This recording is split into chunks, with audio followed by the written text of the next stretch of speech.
কাল ছিল আমাদের বাড়িতে সরস্বতী পুজো, তাই মা সকাল সকাল উঠে স্নান সেরে পুজোর আয়োজন করতে শুরু করে দিয়েছিল।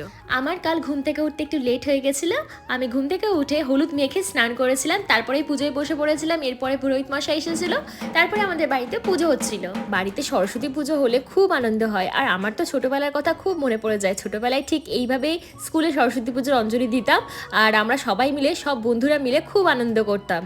তোমাদের সরস্বতী পুজোটা কেমন কেটেছে আমাকে কমেন্টে জানাতে কিন্তু একদম ভুলবে না। আর বন্ধুরা, বেশ অনেকদিনই হলো মিঠাই কুকিং সিরিজে আমি কোনো রান্নার ভিডিও দিতে পারছি না। তার কারণ আমি আমার কন্টেন্ট চ্যানেল ইওর মোবিবি নিয়ে একটু ব্যস্ত আছি। সেখানে ভিডিও বানানোর জন্য আমি কিন্তু রান্না করার কোনো টাইমই পাচ্ছি না। তো তাই জন্য আমি ঠিক করেছি যে কয়েক মান্থ পর আমি আবার মিঠাই কুকিং সিরিজে ফিরে আসবো এবং নতুন নতুন রান্নার রেসিপি তোমাদের সাথে শেয়ার করব। ততদিনের জন্য তোমরা আমার কন্টেন্ট চ্যানেল ইওর মোবিবিতে আপাতত আমাকে দেখার জন্য চোখ রাখো।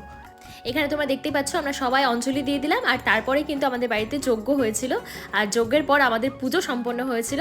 আর তোমরা কিভাবে এনজয় করেছো সরস্বতী পুজোয় অবশ্যই আমাকে কিন্তু কমেন্ট করে জানাবে।